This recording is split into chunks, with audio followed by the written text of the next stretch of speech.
Hey, welcome to the bonus edition episode on this lovely Friday. I hope you guys are having a fantastic day, whatever day you're watching it or listening to it on Saturday or Friday or the weekend sometime. We got some good questions in. We got a good show. So sit back, kick back, relax, and enjoy your life. I'm drinking a lovely Waterloo. I don't know if you guys are into seltzer waters, but I am. It's like soda, but none of the calories. Anyways, what? Got some breaking news about Ellen DeGeneres. She issued an apology, and her staffers said, no thanks. They're saying that she is part of the ones that enabled the toxic culture and at the show, and it just went on for so long.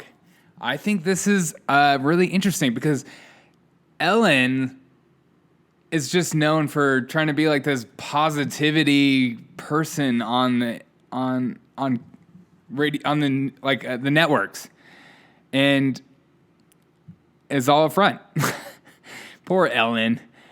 Did anyone see Ellen's last special? I mean, I don't think it was good. I thought it was terrible. I think she was a product of just assuming people would love her because they already do based on her show. And I feel like comedy is one of those things, like, you can't just walk into it. You got to grind your way through it. And even like, I might make some people really angry. I'm just going to go ahead and say it. Kevin Hart's new specials are not as funny as his older ones. He's too busy. He's too busy to be grinding in front of a stage. You can tell he's got too much going on, and it's just not as good as stories. And some of the stories, I'm like, is that even true? I don't know. There's something that happens when you stop being a comedian.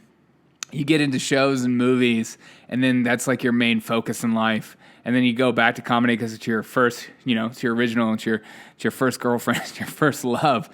And then you find out, like, it's hard. And I just feel like comedy is like spawns out of suffering and hardship. And when you're rich, what was it? Eddie Murphy said when he was with Seinfeld on Comedians in Cars Getting Coffee, which I love that show. He said something about how he felt like he couldn't be funny anymore because he was so rich. So he would purposely make stuff, or maybe that was. Yeah, was it Eddie Murphy saying that? I don't remember. It said that he purposely made sure things didn't work in his house so that, like, he would get really frustrated. It's like he would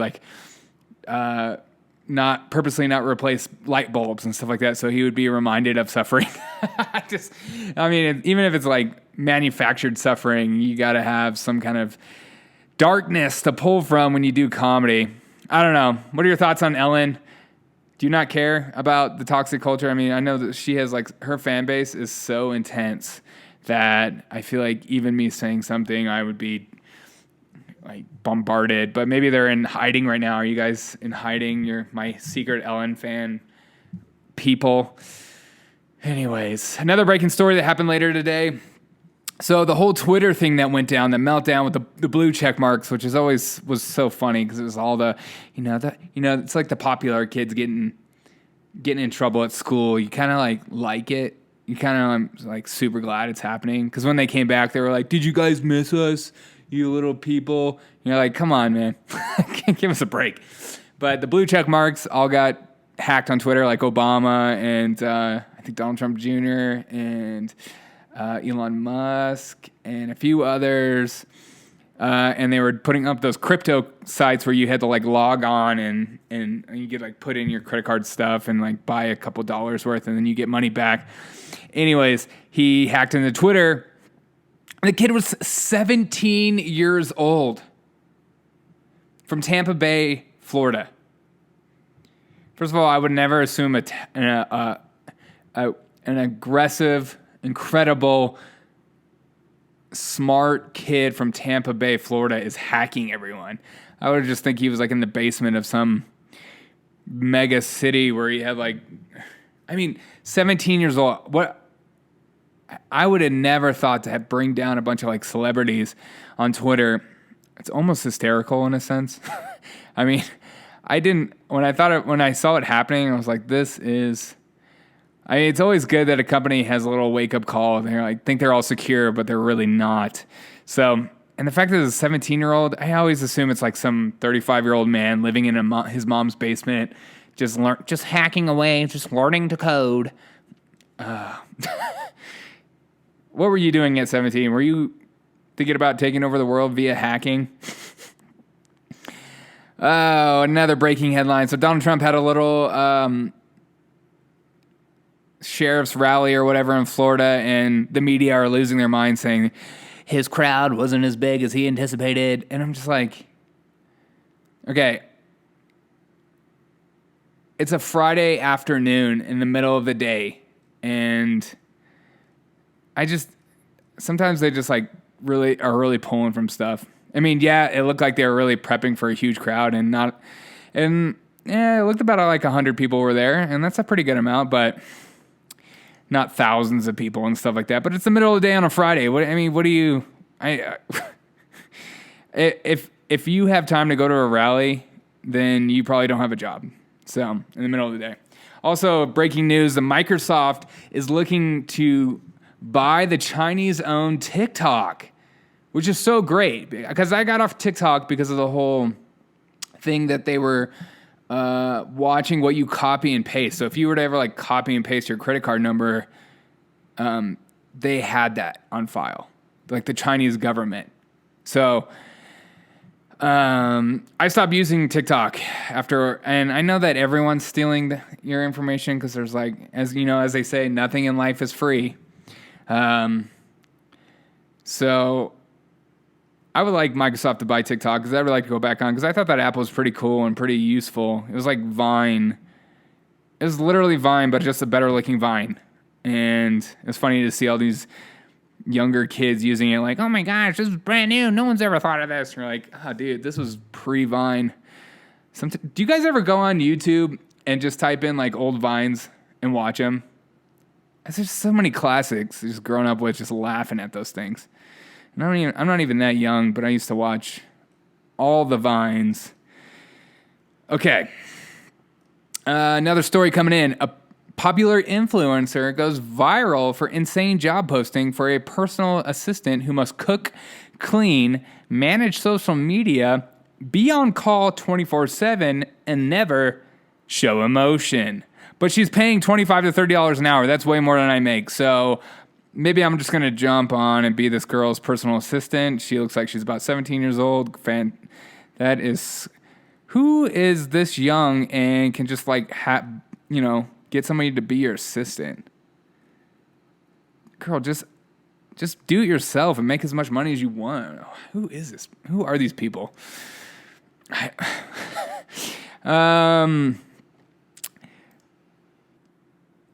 Okay. So this is going to... California is setting aside $25 million. First of all, they don't have $25 million to set aside. If you're in California, I'm sorry to tell you, but you are ranked number 1 on the state debt list. You are in debt in California. You are in debt $151,715,000,000 in debt. And you just keep printing out money? I get that there's a lot of people in favor for the coronavirus relief checks, but can we just...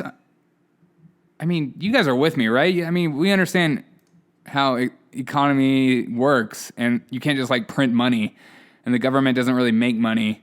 They just take money. And so this money is coming out of thin air. I just worry about it. I just worry about the dollar. I don't know. What are your thoughts? What are your guys' thoughts? Is it okay to be $151 billion in debt and then come up with a new program that takes $25 million more in the debt out of thin air? At this point, I feel like you can just like... At what point does the debt just stop and you go, you know what? You can't borrow anymore. It's kind of like me pulling out a credit card. I can't just like keep putting money on it. At some point, it's going to be rejected and be like, you're at the limit. At what limit does California stop? That's what I want to know. Another breaking story that went, a little viral video that went around the internet that I thought was hilarious. An outrageous mother-in-law interrupts the bride's personalized vows to claim that her son has no flaws. Before threatened to be arrested. So funny. I love like crazy wedding stories. And John's mother, Judy, can be heard criticizing the moment of the vows, claiming that her son has no flaws. I guess the bride was like, and despite your flaws, I still love you. And his mom stands up and goes, wait a minute. My son has no flaws, okay? This is in California, so I guess that's not the accent. Wait a minute. My son... what is that? Wait a minute. My son has no flaws, man. Okay, I'm sorry. Oh, it's Friday, people. Let's relax. What? Another story coming down the pike. Twitter finally bans former Ku Klux Klan Grand Wizard David Duke for continually violating its hateful content rules. This is so... earlier this week, Iran's Ayatollah was talking about doing genocide to Israel and calling, USA and citizens Satan, and there's always all this other stuff. It seems to only going away, which I don't care what they do on Twitter, but Twitter definitely needs to figure out if they're a platform or a publisher, because if you're a platform, you can't ban anyone. If you're a publisher, you can, but then you're going to have lawsuits. So I don't understand how they can just do stuff like this. Not that I followed him, and not that I care about KKK or anything, but it needs to be, if it's either no one can say stuff like this, or everyone can say stuff like this, because right now it's only like a select few people get banned, and it's always more on one side than the other. Okay. This is the fun part of the Friday bonus edition episode. Let's get into your questions.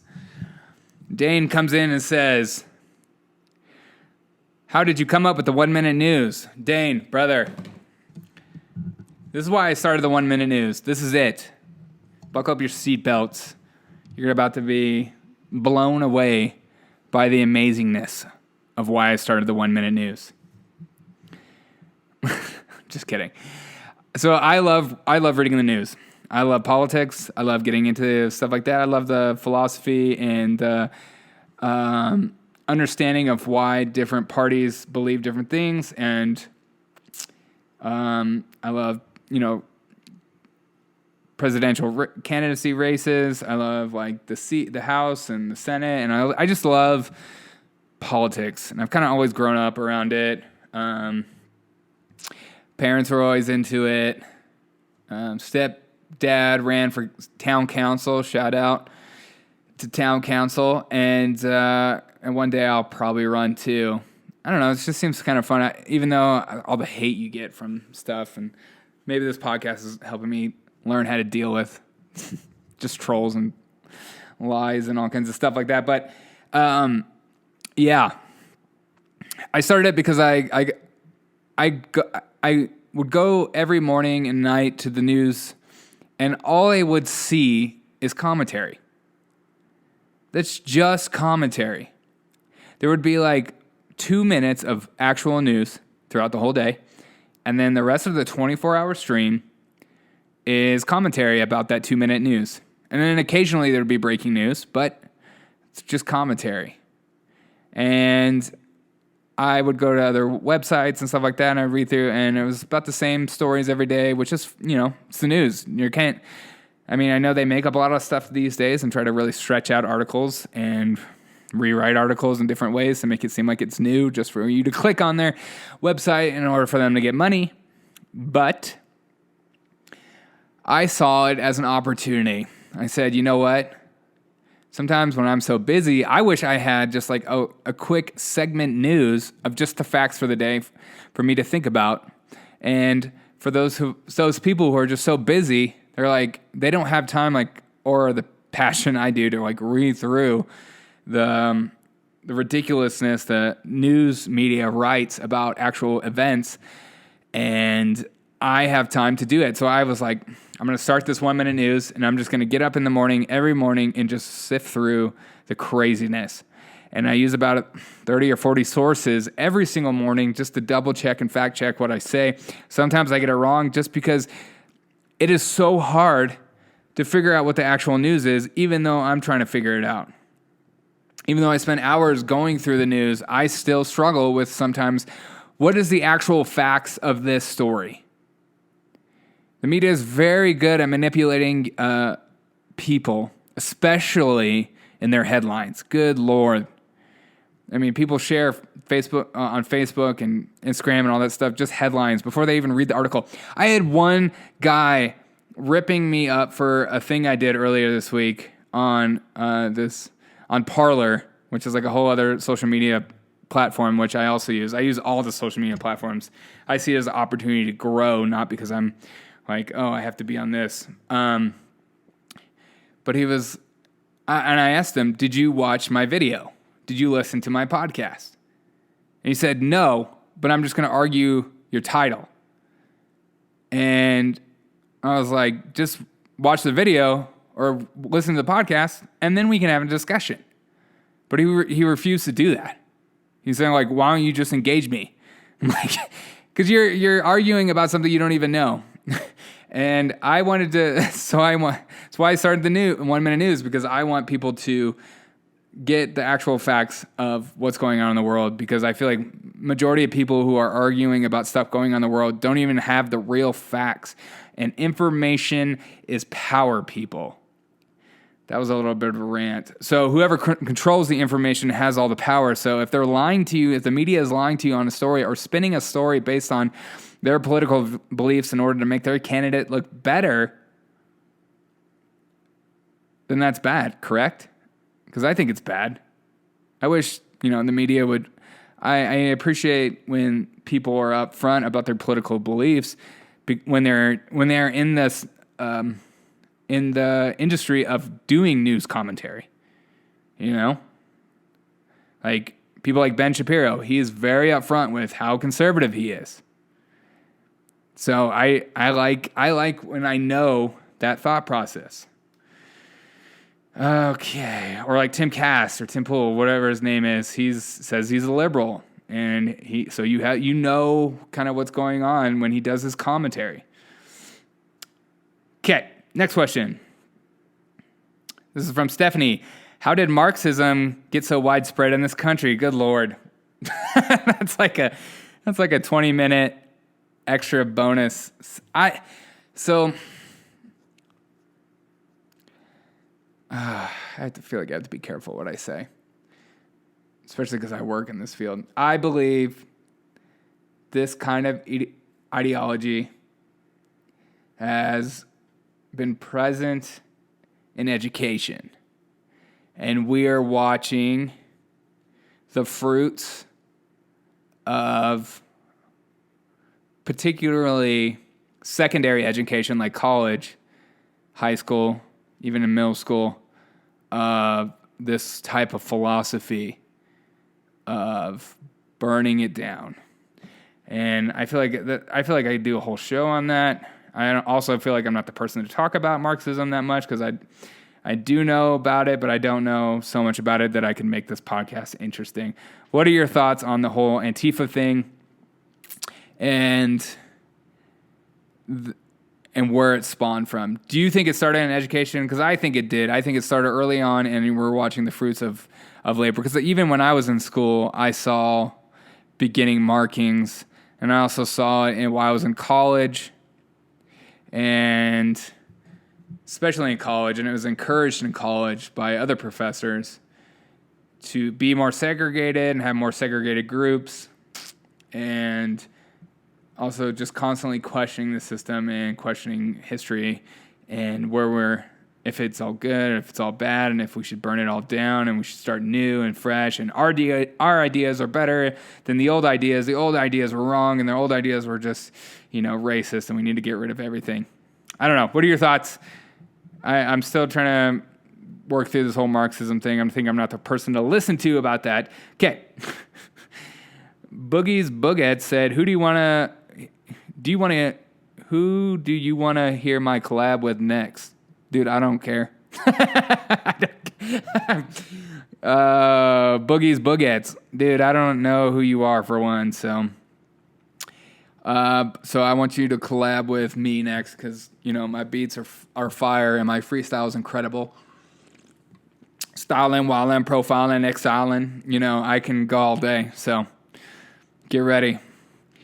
Lilliput the Maltese says, cool account. Thanks so much, Lilliput. That means so much to me.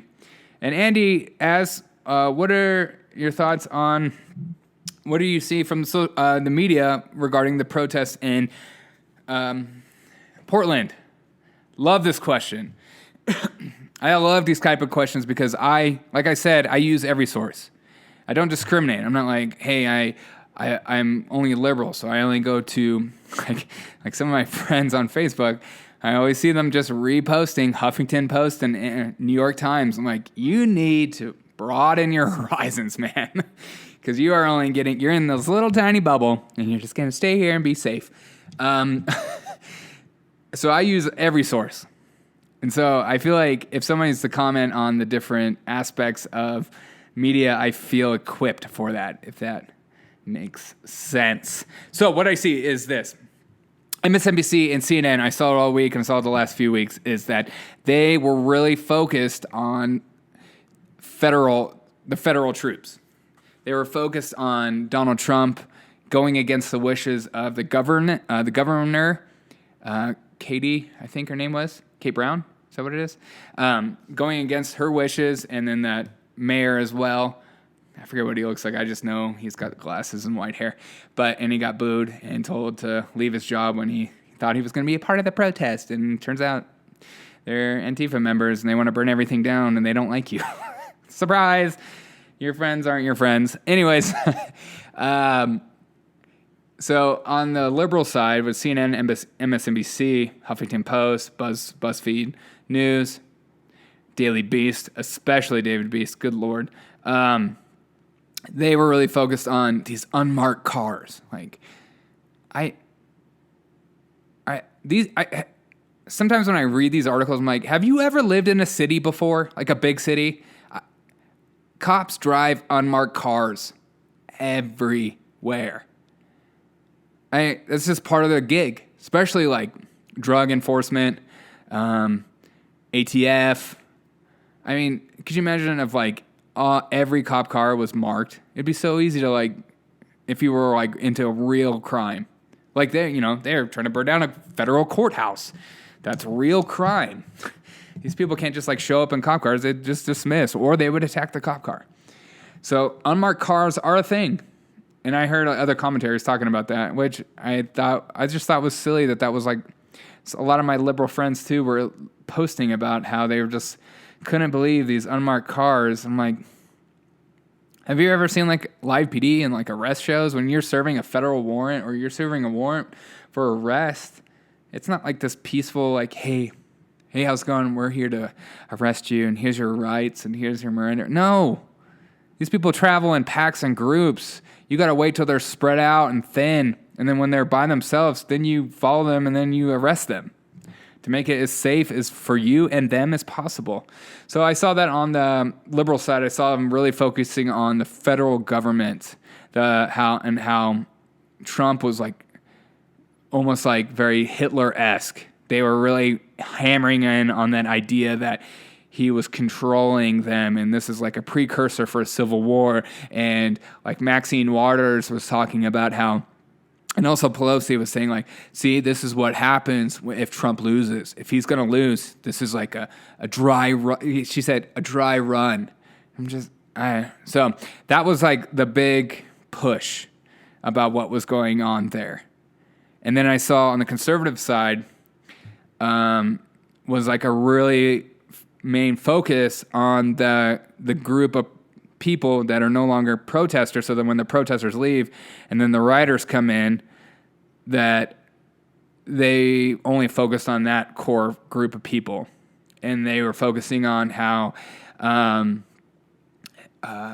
when they were like throwing bombs, small bombs, like they would wrap fireworks together, that they were putting compounds together, they were throwing at the building, they torched whole cars, they put a hole in a wall in the courthouse, that they were showing up to the fence that was around the federal courthouse with like power tools from like Home Depot, and they were sawing, and you could hear the power saw. And then they had like these fertilizers things that you pump and put on your grass, and they were filled with like pee and bleach or like other substances, where they were trying to figure out still what were they spraying over the federal agents, and also about the lasers and how those high-powered lasers were blinding the eyes of federal agents, and they were just like in their eyes. So it really focusing on how Antifa was attacking the federal troops, and the troops were just guarding the building.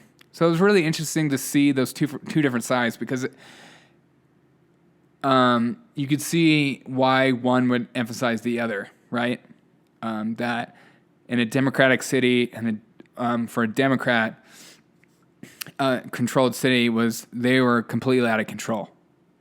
And then the liberals were saying how Trump was this overbearing like dictator that was ruining the lives of everyone and pushing his way into their lives. And I don't know what you think,